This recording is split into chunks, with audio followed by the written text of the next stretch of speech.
Você está ouvindo 20.000 Léguas, o podcast de ciências e livros. Esse é um podcast feito pela 451, a revista dos livros, em parceria com a Megafauna, Livros no Centro, e tem o apoio do Instituto Serra Pilheira. Eu sou a Leda Cartoon e a gente está com esse episódio fechando a temporada dedicada ao Charles Darwin. E esse episódio, como o anterior da semana passada, é uma entrevista, ele é diferente dos episódios narrativos que você ouviu. E com essa entrevista desse episódio, a gente vai abrir uma outra porta. A gente vai falar de racismo. Você vai ouvir um pouco sobre como a ciência legitimou o discurso racista no período pós-abolição no Brasil. Bom, e por que isso tem a ver com o Darwin? Na verdade, a gente não podia falar do Darwin hoje e falar do Darwin no Brasil sem passar por essas questões. Você ouviu nos primeiros episódios dessa temporada sobre como Darwin ficou horrorizado com a escravidão durante a viagem do Beagle quando ele passou pelo Brasil. E o Matheus Gato de Jesus, que é o nosso entrevistado desse episódio, ele conta inclusive que se você olhar para a teoria do Darwin por um certo viés, você pode considerar que existe algo nela de intrinsecamente antirracista. Mas o darwinismo continuou para além do Darwin. E o darwinismo derivou para muitos caminhos que não tinham sido previstos na publicação do livro A Origem das Espécies. Até o próprio Darwin foi influenciado por algumas das apropriações que fizeram da teoria dele. Então, se por um certo viés dá para ver que tem algo de antirracista na teoria da seleção natural, por outro lado também, o Darwin tinha muito orgulho de ser um homem branco inglês. E ele teve uma relação ambígua com os discursos racistas que o século XIX construiu. E depois disso, na história do século XX, houve quem se embasasse em alguns aspectos da teoria da seleção natural, em alguns aspectos ignorando muitos outros, para justificar uma hierarquia entre as raças e os povos, uma hierarquia com os homens brancos no topo. E em relação a essa hierarquia, todos os outros grupos de seres humanos, segundo essa visão, seriam inferiores por natureza, eles seriam menos aptos e, por isso, eles deveriam ser deixados para morrer mais cedo para que eles tivessem menos descendentes. O nazismo foi justificado por muitos nesses termos. E para os teóricos do darwinismo social, a humanidade não teria uma origem comum, ela não teria vindo de um mesmo ancestral.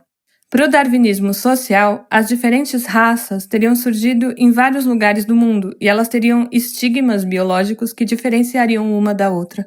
O racismo no Brasil foi justificado também nesses termos, por uma elite intelectual que dizia que existia uma suposta superioridade biológica dos homens brancos. Então, para falar de tudo isso e também para falar da situação das pessoas negras no Brasil do século XIX e do século XX, a gente conversou com o Matheus Gato de Jesus. O Matheus é formado em Ciências Sociais pela Universidade Federal do Maranhão e ele é doutor em Sociologia pela Universidade de São Paulo. Ele é professor de Sociologia da Unicamp e ele é também autor de um livro que saiu agora em 2020 pela editora Perspectiva, O Massacre dos Libertos. E a pesquisa desse livro, sobre a qual o Matheus vai falar daqui a pouquinho, ela é muito interessante, porque ela partiu do romance de um autor maranhense negro chamado Astolfo Marques, e é um romance que se chama A Nova Aurora. E esse romance retrata a implantação do regime republicano no Brasil, e num dado momento, o romance narra um protesto de pessoas negras no Maranhão contra a proclamação da República, um protesto que resultou no massacre. Então, é um massacre que ganhou importância a partir da literatura. Como o próprio Matheus vai dizer aqui, ele começou uma análise sociológica acreditando na ficção. Ele vai falar de ficção e de pesquisa, de ciência e de subjetividade. Você vai ouvir o Matheus falar sobre como era ser um sujeito negro no Brasil após a abolição e sobre como é ser um intelectual negro no Brasil de hoje. E para saber um pouco mais sobre as muitas referências e muitos nomes que o Matheus cita nessa entrevista, você pode olhar a nossa newsletter dessa semana, que está disponível também na íntegra no site da revista 451.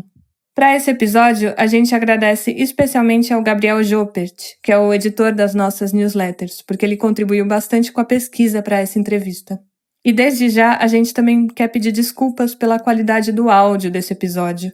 É que essa entrevista, por causa de todas as circunstâncias que a gente está enfrentando nesse ano de 2020, ela foi gravada via internet, e por isso ela tem algumas pequenas falhas na gravação. Bom, essa conversa com o Matheus Gatto começou com ele contando pra gente um pouquinho da formação dele como pesquisador.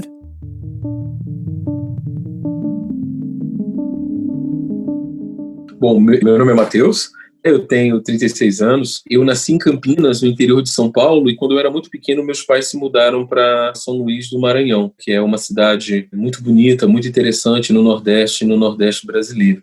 O que estava um pouco no subtexto dessa viagem dos meus pais é um pouco o que permeou aí o que eram os ideais da contracultura de uma certa juventude negra que queria se aproximar dos lugares no Brasil onde pudesse ter contato com uma cultura popular vibrante. E esse é um dos casos da cidade de São Luís, que tem toda uma religiosidade particular, dos terreiros de Minas, que é uma cidade negra assim incrível. Então lá eu estudei num colégio privado, particular, onde meus pais davam aula, então eu sou um bolsista, que faz parte também aí um pouco do que é essa história da formação de alguns intelectuais negros. Então, uma história é essa que a gente conhece, que tem a ver com as dificuldades da escola pública e todos os handicaps que isso implica para ingressar no ensino superior. E a outra história é a história dos bolsistas, que estudaram, tiveram algumas oportunidades em escolas particulares.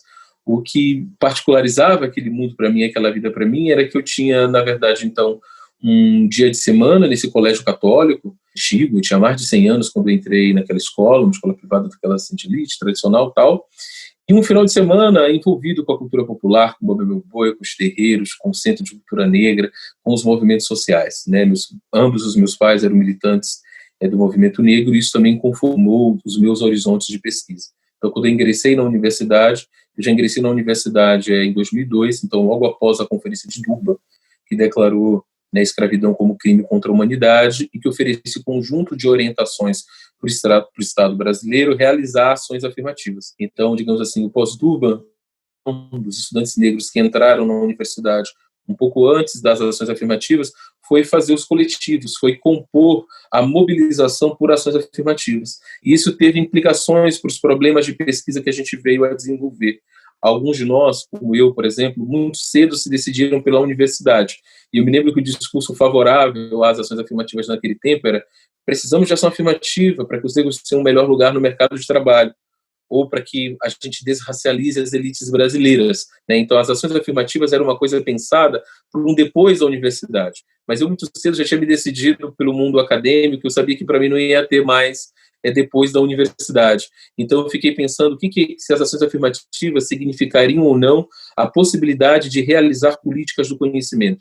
Todo esse debate que a gente tem sobre o fato do currículo ser eurocêntrico, se poderia ter ou não intelectuais e autores negros na disciplina, se a gente ia se haver, então, com o mesmo tipo de emenda, ou seja, o que a presença maior de estudantes negros podia significar em termos da diversificação da produção do conhecimento e da multiplicação das referências possíveis e das alternativas epistemológicas para a produção do conhecimento. E foi assim que eu e vários da minha geração nos interessamos por problemas como literatura negra, intelectuais negros, por alternativas, por outras alternativas de narrar a formação da sociedade brasileira moderna. E daí eu fui, por exemplo, estudar pós-abolição, fui estudar intelectuais negros no pós-abolição, alguns deles eram literatos, então um pouco o horizonte dos meus problemas ele foi muito conformado por esse ambiente político da mobilização por ações afirmativas no Brasil. Então é um desdobramento disso, eu vejo essas questões assim muito conectadas. Então, assim, dizendo rapidinho, eu acho que é isso que de uma certa maneira dá uma liga um pouco entre o que é a minha trajetória pessoal e a conformação dos interesses acadêmicos e intelectuais que eu fui desenvolvendo. Então, você pode contar para a gente um pouco dessa história, de como que você chegou nessa pesquisa que deu origem ao seu livro O Massacre dos Libertos? Sim, claro. Bom, a coisa mais interessante dessa pesquisa sobre esse episódio, que é o massacre de 17 de novembro, que é um grande protesto de negros contra a proclamação da República em São Luís do Maranhão. Ou seja, o medo de que um novo regime viesse a reescravizá-los. É isso que aparece nas fontes, né? Que a saída da princesa, que o exílio dos áulicos tivesse algo a ver com eles e pudesse alterar, né, o lugar, os direitos recém-conquistados. O mais interessante disso é que eu fui tomar pé desses acontecimentos lendo um romance escrito por um autor negro maranhense chamado Astolfo Marques, né, em 1913. E eu achei que aquilo fazia parte da ficção, que aquele episódio não tinha acontecido, porque se eu imaginei, bom, se acontecesse, as pessoas já teriam pesquisas. Depois eu descobri, lendo a historiografia com um pouco mais de minúcia, de que não, o episódio ele era anotado, só que ele não era anotado na qualidade de um grande evento histórico, de um acontecimento histórico relevante, né? Então, na historiografia, ficava, teve aquela confusão, teve aquele tiroteio, teve aquele problema daquelas pessoas que com aquela ideia boba de que talvez pudessem ser reescravizados, que ideia estranha, e etc e tal. E aí eu fui ver que no romance desse cara era um acontecimento histórico de peso. E daí que uma das coisas interessantes do ponto de vista da minha pesquisa foi começar uma análise sociológica acreditando na ficção. Ou seja, que o fio condutor, então, pelo qual eu ia desenvolver a minha pesquisa não era o material construído pelos profissionais da realidade, mas era o material construído que estava dentro de um livro de ficção. Então, a relação entre literatura e história e sociologia é muito importante para a minha própria construção do meu objeto, né? E também, depois, para eu descobrir o que é um massacre. Porque eu comecei a minha pesquisa imaginando, né, e lendo o massacre como o fato que havia ocorrido, ou seja, o fuzilamento de alguns desses manifestantes no dia 17 de novembro. Mas lendo com atenção o romance do Astolfo Marques e pegando alguns depoimentos, sobretudo o depoimento de um cantador de boi da época em que o pai estava lá no dia do protesto, eu fui ver que tanto na narrativa do Astolfo Marques quanto na narrativa desse cantador de boi, os eventos, ou seja, o massacre, não se restringia àquele episódio apenas, mas ele também incluiu uma série de outros acontecimentos posteriores, como o modo como os feridos foram tratados no hospital. E aí esse cantador narra que o chefe do hospital, o pai dele chega ferido e teve um braço amputado, e a pessoa narra, o braço do meu pai foi amputado pela República, né? E a situação é de que chegam muitos feridos no hospital e os médicos perdem a paciência de fazer os tratamentos com sanguessuga em toda aquela gente e começam a fazer amputações sumárias, né? E o médico ainda fala assim, em barulho de branco, em coisas de brancos, né, negro não se mete, o negro que se mete termina, mais ou menos desse jeito. E é interessante que esse depoimento que esse cantador deu para um jornalista nos anos 70 também está lá no romance de 1913. Ou seja, que o massacre, então, não era só o fuzilamento lá, o objetivo. O massacre parecia ser, os rumores em torno do massacre e a própria ideia de massacre parecia, então, abarcar toda uma experiência social, né, para a qual as disparidades raciais, para a qual a experiência da racialização emergia como linguagem, né? Então, lendo a literatura também, eu fui ver que o massacre não era objetivo, que o massacre ele falava de uma gama de experiências que não poderiam ser resumidas ao confronto violento, ou seja, de que o massacre ele não era só feito dos corpos que ele deixa para trás, né? Que o massacre é feito sobretudo de memória, né? Isso me fez pensar sobre o que é um massacre, né? O massacre do Carandiru é um massacre? Seja do ponto de vista da memória ou do ponto de vista das balizas éticas que ele deixa para uma sociedade pensar o que é essa relação, né? E o que tornou o massacre do Carandiru um massacre? O evento, o livro do Drauzio Varela, o filme, a música do Caetano, ou tudo junto, né? Então, de fato, essa relação, então, o modo como a literatura participa da construção de um evento histórico, seja que a literatura não é aquilo que só que se reporta ao fato, mas aquilo que informa e constrói também o modo como eles podem ou não ser interpretados, os rastros de memória que ali serão deixados, é muito importante e foi muito interessante na hora de eu construir esse objeto, porque eu pude ver que se as pessoas falavam em massacre, é porque elas também estavam se sentindo massacradas em alguma medida. Ou seja, que o massacre não era só aquilo que as pessoas contavam, olha, teve um massacre, é porque aquilo traduzia uma experiência histórica, porque aquilo ali estava para além dos fatos objetivos, né, que ali aconteceram. Então a literatura me ensinou um pouco a lidar com isso, que é mais fugidio do ponto de vista de uma análise. Você está identificando uma história escondida por trás da história oficial, né? Por trás da história, como você falou, objetiva, entre aspas. A gente fala algumas vezes nos episódios do podcast nessa temporada sobre como o Charles Darwin foi uma pessoa privilegiada, como ele, por estar nesse lugar oficial, nesse lugar que é o considerado o lugar dos que vão ficar para a história, ele conseguiu fazer o que ele fez. E a gente compara, por exemplo, a trajetória do Darwin com a trajetória de mulheres que não tiveram a chance de se inserir numa rede de cientistas como Darwin se inseriu, ou com a trajetória de um outro naturalista que se chama Alfred Russel Wallace, que não era privilegiado como Darwin, que não nasceu na elite inglesa e por isso ele não conseguiu fazer o que o Darwin fez. Enfim, histórias de pessoas que ficaram veladas por trás da história oficial, da história que é contada até hoje.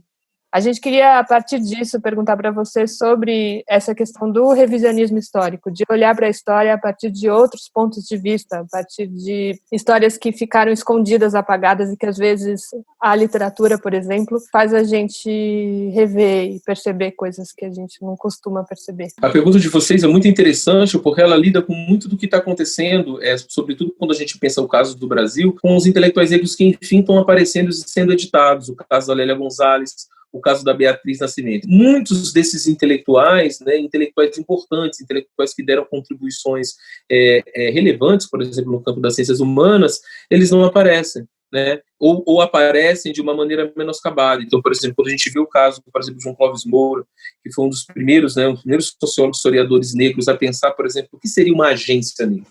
A pensar a história, por exemplo, Rebeliões da Senzala, que é o livro que ele escreve. Ou seja, quer pensar, então, a possibilidade de uma história do negro a partir da agência. Né? Isso é algo que não teve presente, por exemplo, ao longo da minha formação universitária, nem na minha formação universitária de uma pessoa que lida dentro deste campo.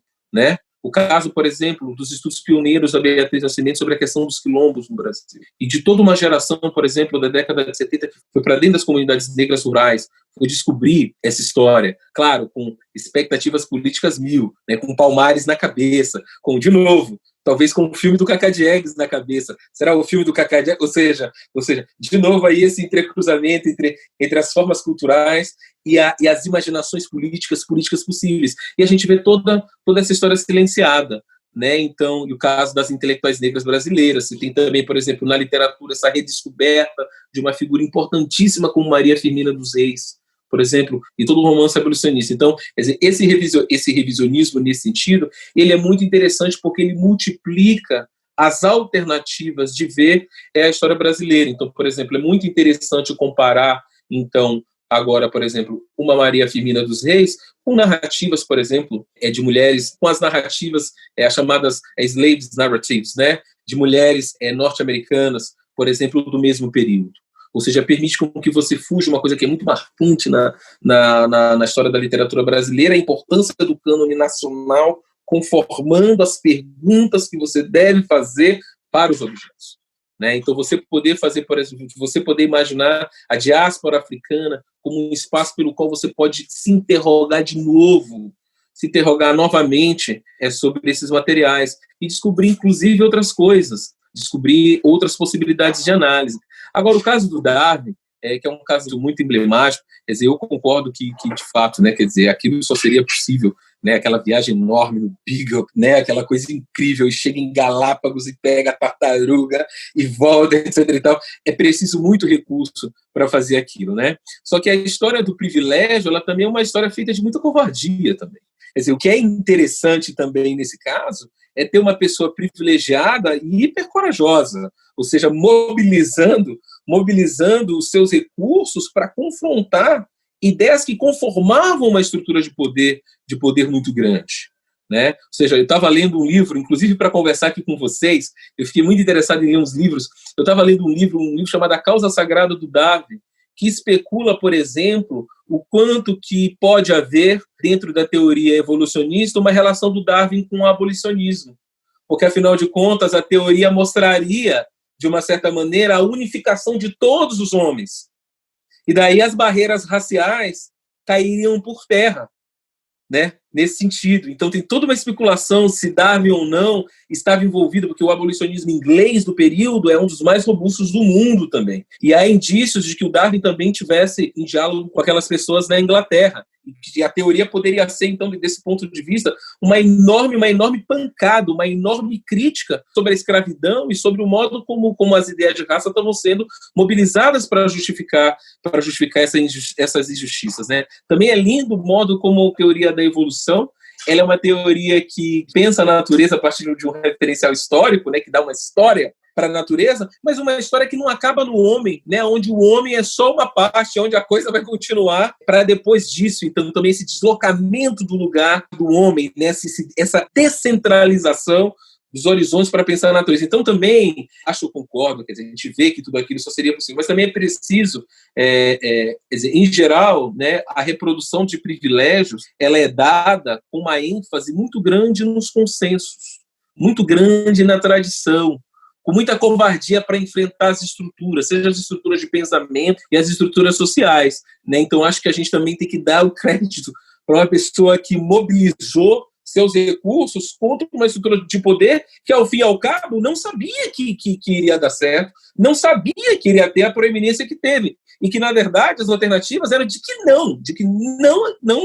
não seria aceito, de que confrontava demais consensos vigentes, ou seja, a enorme solidão intelectual que perpassa um projeto, né? Que perpassa um projeto com uma envergadura dessa. Então, eu acho que o revisionismo ele tem esses dois lados, em que a gente tem que, ao mesmo tempo, mostrar, né, que por trás de uma grande figura há várias outras figuras em colaboração, que o trabalho, sobretudo o trabalho científico, mais do que qualquer outro trabalhos intelectuais, é um trabalho de colaboração. A beleza do trabalho científico é isso. O trabalho científico depende de outras pessoas, então, onde tem o nome de um cientista, tem uma equipe, tem um laboratório, tem mais gente, tem os interlocutores, a gente pode fazer isso, mas existe também revisionismo que também acaba destituindo as pessoas da sua originalidade, da sua criatividade. Eu tenho pavor como o modo cartesiano circula num certo vocabulário. Isso é um cartesianismo. Ok, existe isso, né? Mas existe também aquele intelectual perseguido, exilado, né, no seu tempo, defendendo suas ideias. Como é que você vai contar, como é que você vai narrar essa história? E um intelectual possivelmente até tem especulação, talvez tenha sido assassinado.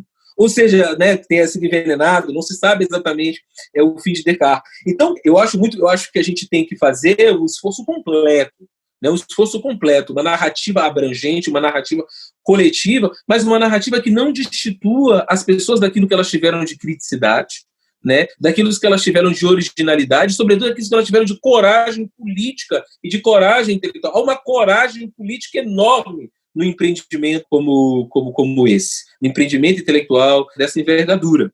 Né? Como é que a gente consegue fazer uma narrativa sobre a história da ciência, né, ao mesmo tempo que a gente mostre, né, a coletividade, a gente mostre os que ficaram silenciados, mas a gente não menoscabe aquilo que foi criativo, aquilo que foi inteligente, aquilo que foi importante do ponto de vista da história do conhecimento. Eu acho que, não na universidade, mas eu vejo em discursos assim, eu vejo em discursos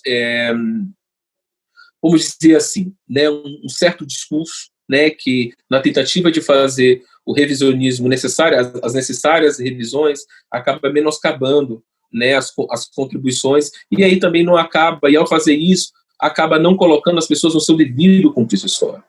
Né? né, que ninguém sabe daquilo, que ninguém sabia que a teoria ia ser hegemônica, que ninguém sabe que aquilo não está dado. Então, acho que isso é uma coisa importante, né? Como é que a gente consegue um equilíbrio aí? Eu sou muito preocupado com isso. É muito bom ouvir sua perspectiva, assim, porque ela abre para muitos caminhos para a gente pensar.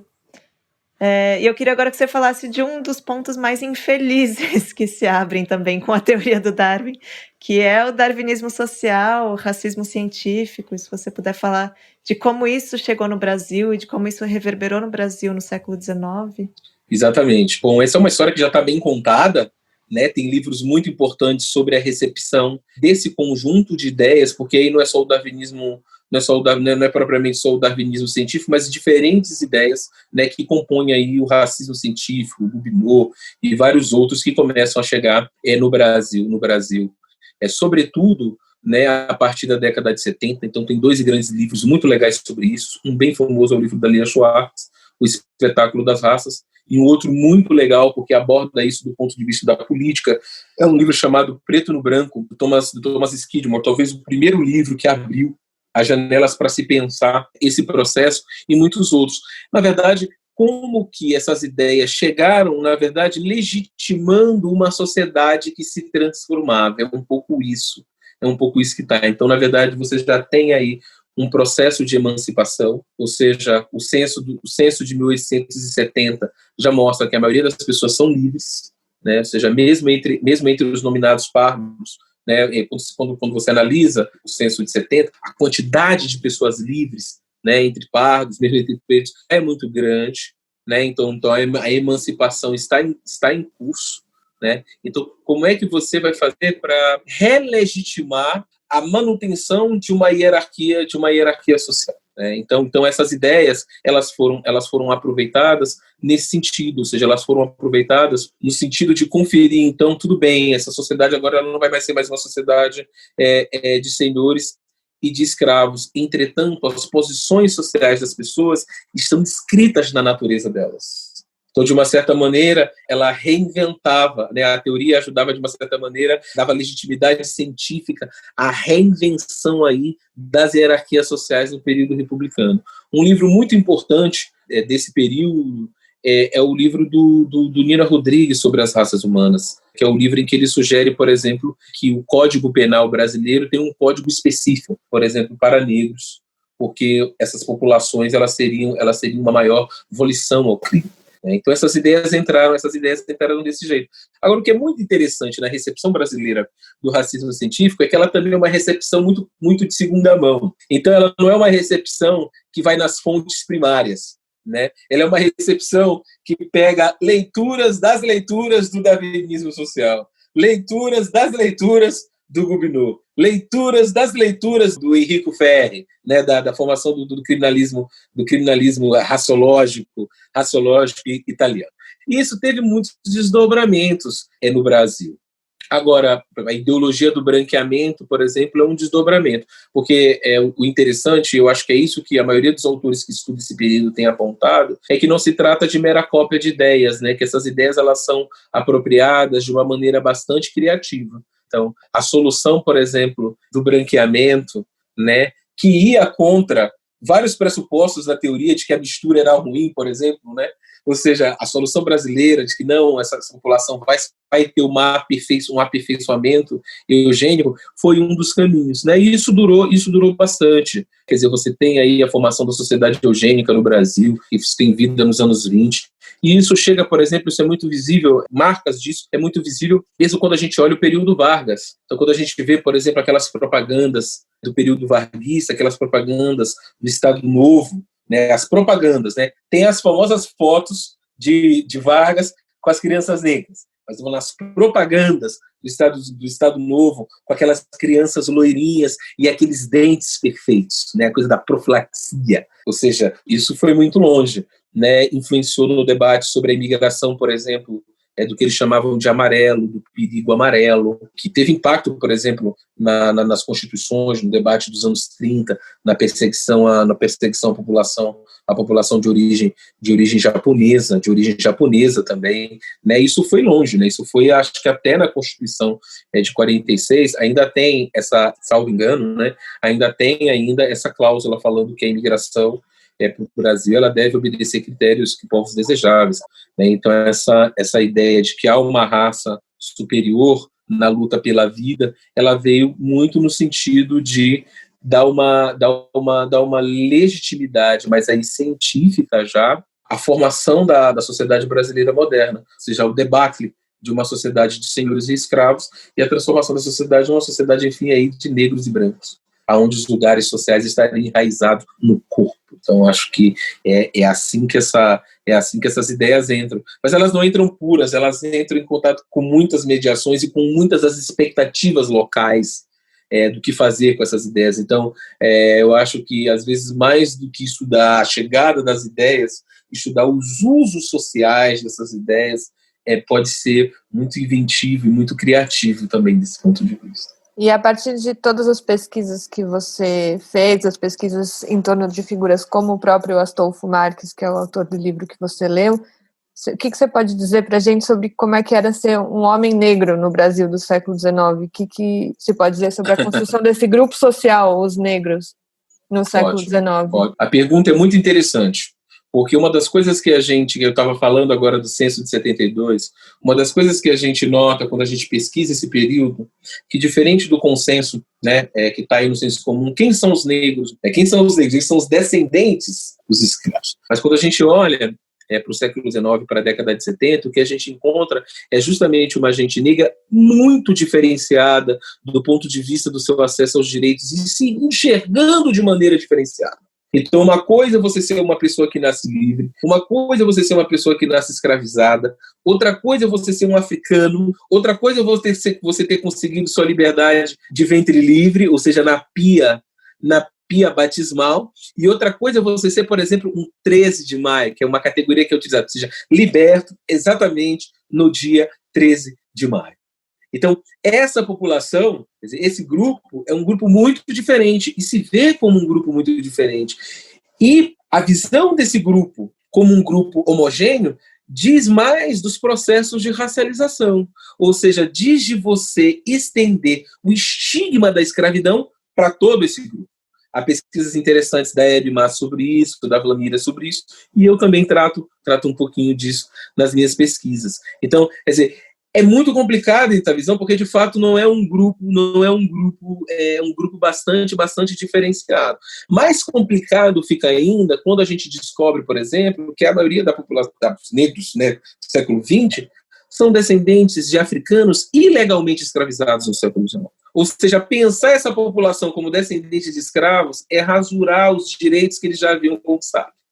Os processos de racialização dizem um pouco de como essas fronteiras foram criadas, né? Eu analisei um conto desse escritor negro, vários contos desse escritor negro, e tem um que é muito interessante que chama Ser 13, que é sobre o significado de ter sido liberto no dia 13 de maio. E o conto é muito legal porque é muito da irritação dele de sair pela cidade e as pessoas que foram libertas no dia 13 de maio não fazerem mais as comemorações, não fazerem mais as festas de comemoração, ou seja, as pessoas não querem mais serem associadas aqui. E o conto as personagens são duas mulheres, são duas libertas, descendo a lenha, criticando as outras pessoas negras que elas conhecem e que elas sabem que só foram libertas no dia 13, mas que não estão querendo fazer as festas.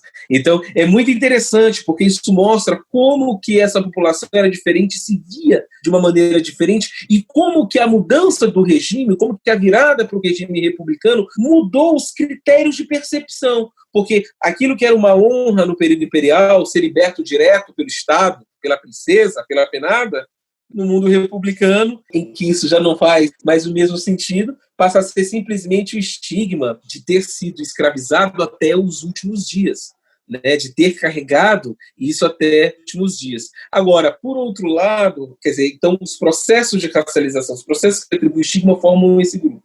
Por outro lado, a gente também já começa a ver no pós-abolição esses processos de formação racial, de pessoas falando como porta-vozes.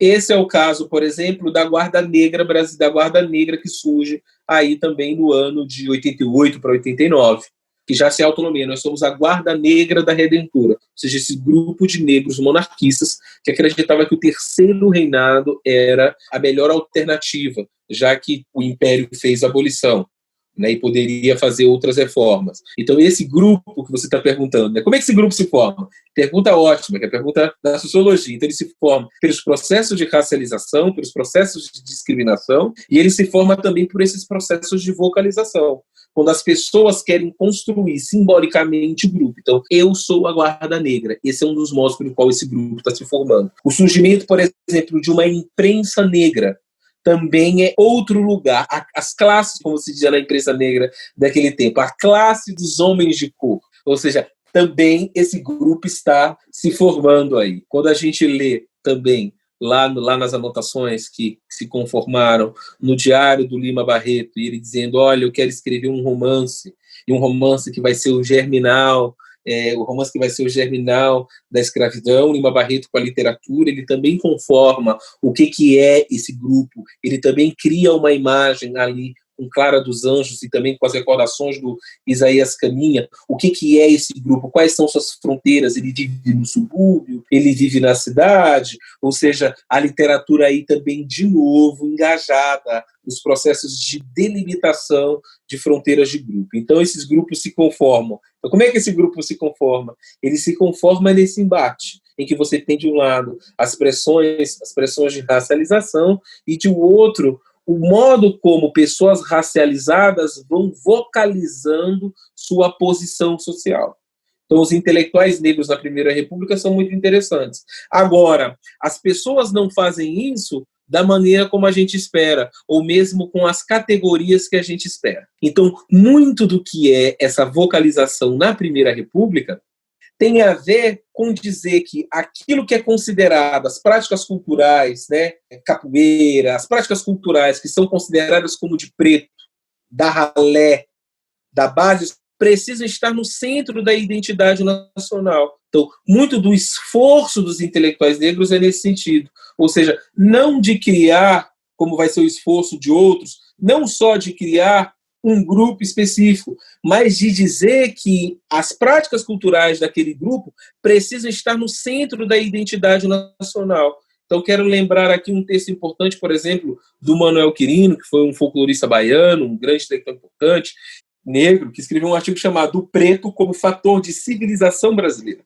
Né, de civilização brasileira. Então, esses intelectuais contribuíram muito com a construção de uma certa ideia de povo. Ou seja, aquilo que, na narrativa que eu aprendi também na escola, é atribuído ao modernismo e ao ensaísmo dos anos 30. Então, ou seja, tudo aquilo que ficou chapado como pré-modernismo, como regionalismo, tudo isso daí que ficou com enormes dificuldades de classificação do ponto de vista de como se constrói a história da literatura brasileira, pré-modernismo é para matar, né? Ou seja, você não querer lidar com o que aquela forma está dizendo, naquilo que ela está trazendo, né? Então, todas essas obras que ficaram com essa enorme dificuldade de classificação, do ponto de vista dos critérios que construíram a história da literatura brasileira, lá tem vários intelectuais negros. E aí não está só na literatura, também está na música, também está nas artes plásticas, está no Arthur Timóteo, por exemplo.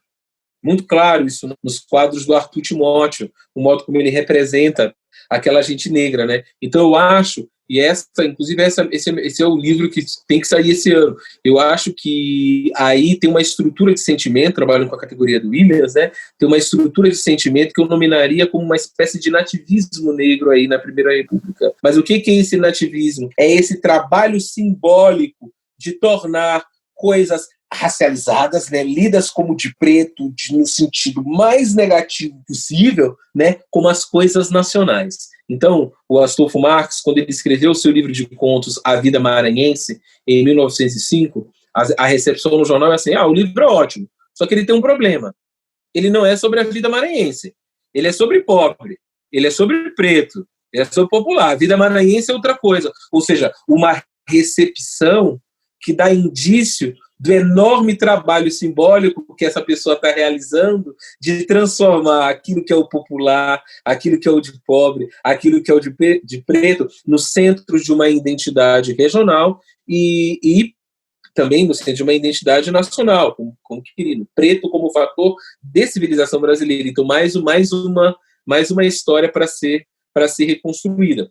Só um último adendo, que a pergunta é muito complexa, Leda. É difícil falar disso sem andar com muitas mediações e sem atender também a sofisticação da sua questão. O que é muito legal também quando a gente analisa a trajetória dos intelectuais, aí pegando a trajetória dos intelectuais, é que a gente consegue lidar um pouco, começa a entender um pouco o que podia ser ou não ascensão social nesse período, e como que isso também está marcado regionalmente, como que isso não é a mesma coisa em São Paulo, ou em Pernambuco, ou no Maranhão, ou em Salvador. Uma coisa que me chamou muita atenção é que no caso da ascensão de intelectuais negros que vinham de baixo, que foi o caso desses que eu estudei, a posição na fatria, ou seja, a posição entre os irmãos, é muito importante. Então, nessas famílias negras livres, os dois intelectuais que eu estudei, o Nascimento Moraes e o Astolfo Marx, eles eram irmãos caçulas. E isso era muito importante para eles poderem receber os investimentos educacionais, não ter nascido primeiro, porque aí os outros têm que trabalhar. Então, eles puderam receber investimentos educacionais. Quer dizer, e onde nasce? Nasceu na corte, nasceu na província, porque um dos impedimentos, por exemplo, do Nascimento Moraes, ele queria cursar engenharia, mas ele não consegue sair do Maranhão. Então, isso é muito importante. Uma outra coisa também, que é muito importante para o caso dos intelectuais baianos, por exemplo, é que o intelectual negro no século XIX não é só esse, como eu estudei, que está vindo de baixo. Ou seja, no caso de Salvador, você tem já as famílias negras consolidadas ali desde o tempo da independência. Então, por exemplo, o caso, dos Rebouças, o pai deles é conselheiro do Império. Ou seja, quando você vai olhar, por exemplo, o caso das famílias baianas é sempre muito interessante, porque a gente está sempre imaginando a saída da escravidão para a abolição como um avanço. Mas quando a gente olha o caso das famílias negras baianas, são famílias que muitas vezes estão em descenso justamente aí, estão perdendo posições nesse período. E isso não acontece lá, que eles tinham um lugar na sociedade imperial e eles perdem lugares nesse processo de transformação.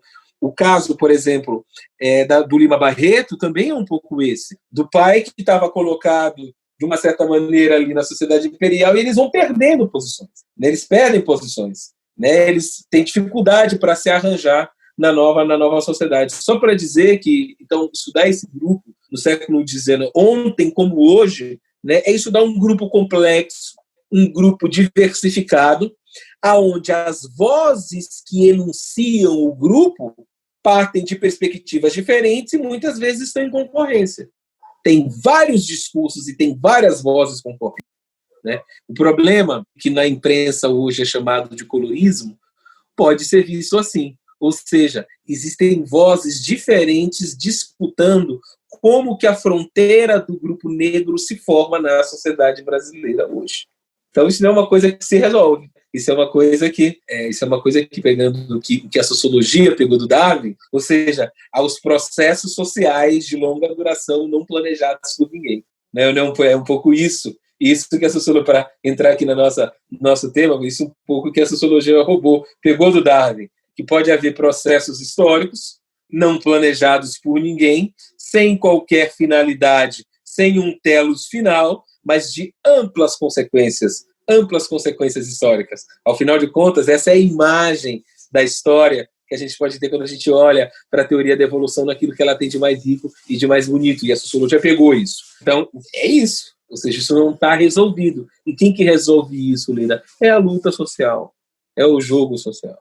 Então, hoje nós vivemos um período em que eu nomino que é o período da morte do mulato. Ou seja, os pardos de hoje não são como os mulatos de antigamente, com toda aquela conotação de ambiguidade racial, tá num grupo, não tá no outro, drama de ser dois, sou desse, sou daquele, tô em cima, tô embaixo. Os pardos de hoje não são mais os mulatos de antigamente. Então, o mulato morreu, nesse sentido, vivemos o fim do mulato nesse sentido. Mas o que isso significa? Significa que a fronteira que desenha o que é um grupo racial, ou que desenha a fronteira entre os grupos, se redesenhou. E a literatura está aí de novo. Está aí o livro do Paulo Scott mostrando como isso pode ser um processo complexo. O que é o livro do Paulo Scott? O livro do Paulo Scott é um livro que eu adorei ler. É um livro que está mexendo com isso, com o que são as consistências e as inconsistências da construção dessas fronteiras e como elas estão engajadas, no caso, na história da personagem e dos diferentes contextos políticos do qual o personagem se insere. Seja quando o personagem está lá numa comissão de heteroclassificação por ações afirmativas, seja quando o personagem está lá no seu bairro, um pouco mais claro, com seu irmão negro, num bairro de Porto Alegre, conformando ali o estar dentro, o estar fora daquela realidade a partir dele. Então, isso é algo difícil, tanto para quem está analisando, né, o século XIX, o que são os negros do século XIX, quanto é para dizer o que são os negros agora. Bom, quer dizer, um devir, certamente é um devir construído aí por essas instâncias todas. Você falou muito desses processos de vocalização do século XIX. Em que momento a gente já pode falar de um movimento negro ou de movimentos negros no Brasil? E também uma segunda pergunta em relação a essa: o que a gente já tem hoje que já foi normalizado na sociedade e que foi fruto de movimento negro, foi fruto de lutas das pessoas negras no Brasil? A primeira pergunta é uma das perguntas mais difíceis, porque, por exemplo, não há consensos com relação ao conceito de movimento social.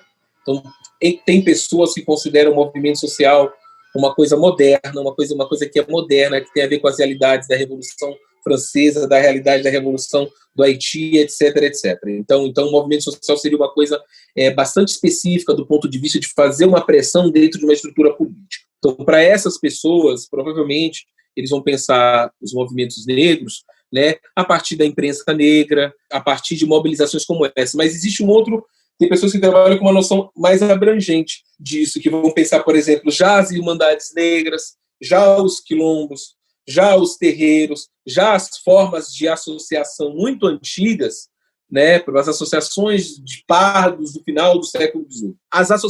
O que era chamado as associações mutualistas, né, de auxílio mútuo, já vão pensar todo esse tipo de associação. Então, quer dizer, a sua pergunta, ela varia conforme os pressupostos que os analistas estão partindo.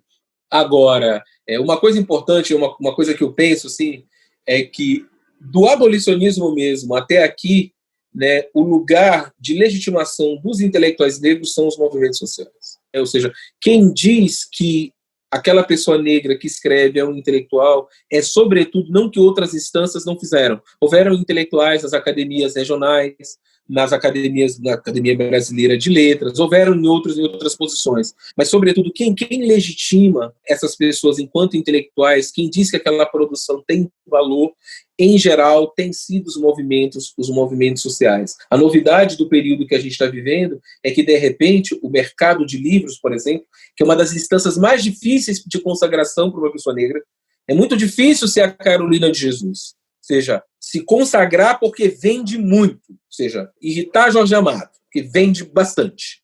Ou seja, é muito difícil isso acontecer. É muito difícil ser o Paulo Lins, ser a Ana Maria Gonçalves, ou seja, se consagrar como intelectual dentro do mercado de livros. Né? Mais difícil até do que a universidade, eu acho. Ou seja, a universidade, já é difícil, o mercado de livros consegue ser mais complicado.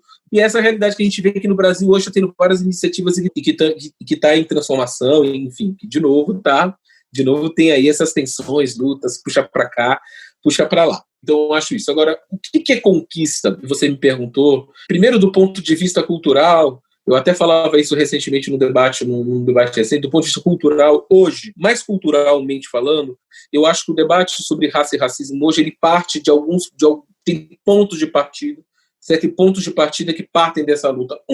De que a democracia racial é um mito. Esse é um ponto de partida.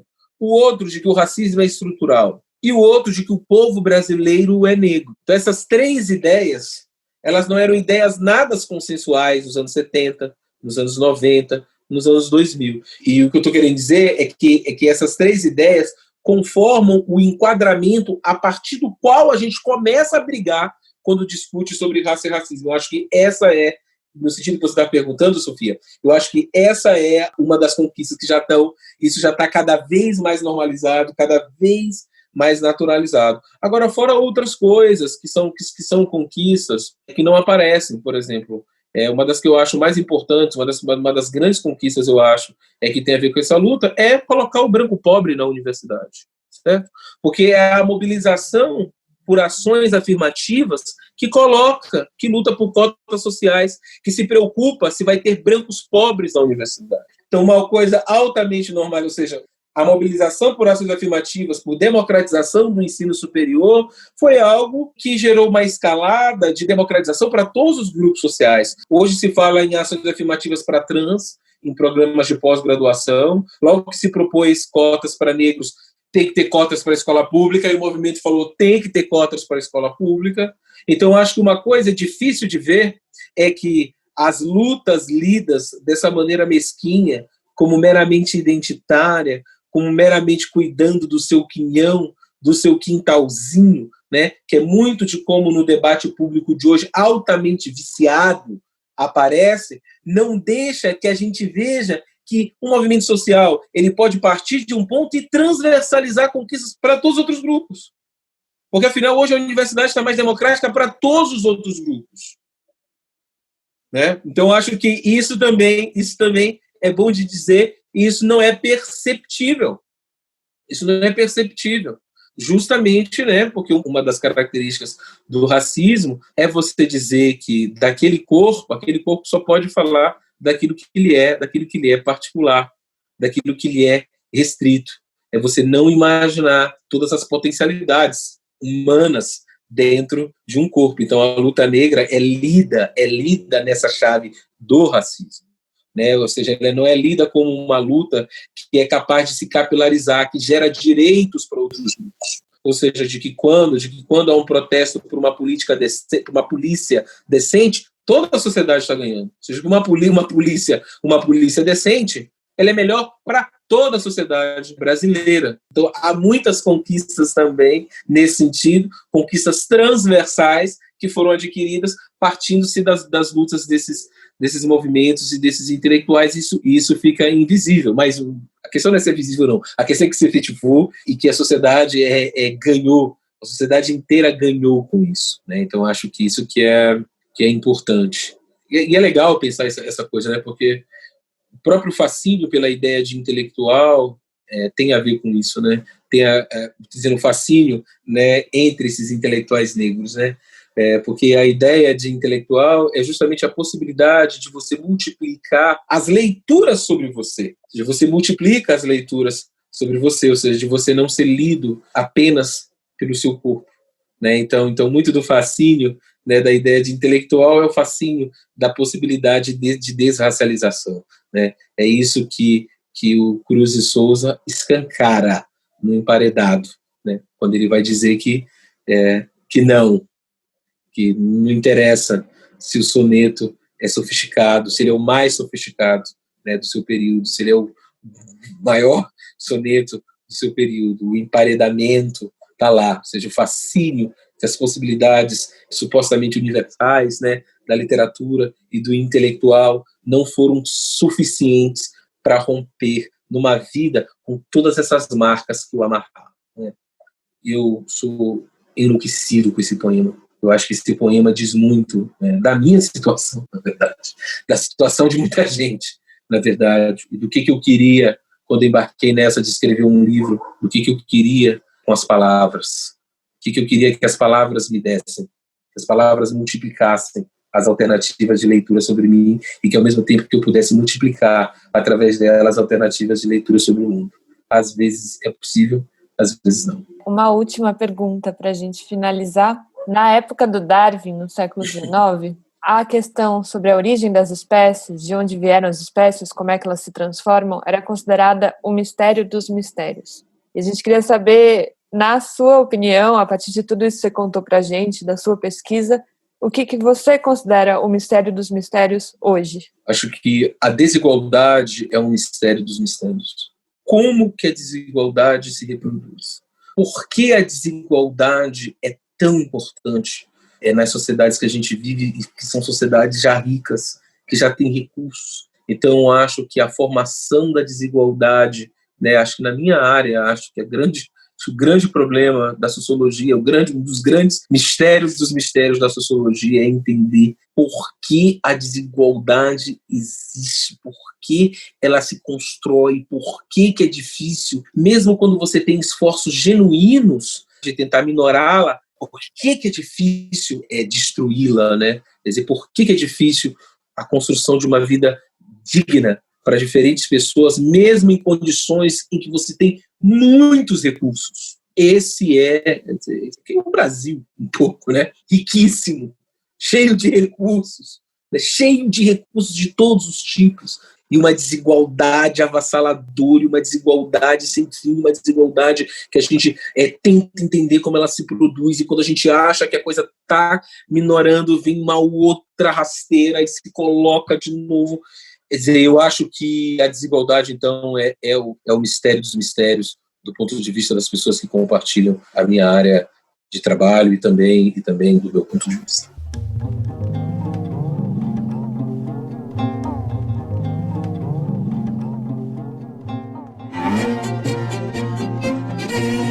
Essa é uma produção da Associação 451, em parceria com a Livraria Megafauna, e tem o apoio do Serra Pilheira, Instituto de Fomento à Ciência e à Divulgação Científica no Brasil. A criação desse podcast é da Fernanda Diamante, e essa entrevista foi conduzida por nós duas, Sofia Nestrovski e Leda Cartoon. A trilha original e a execução da trilha são do Fred Ferreira, a edição e a finalização de som são do Nicolas Rabinovich, mas essa entrevista foi gravada via internet. A produção executiva é da Mariana Shiraiwa, o projeto gráfico e as ilustrações são da Débora Salles, e a edição das newsletters é do Gabriel Joppert. E você pode assinar a nossa newsletter no site da revista 451, onde você também pode ler as newsletters na íntegra.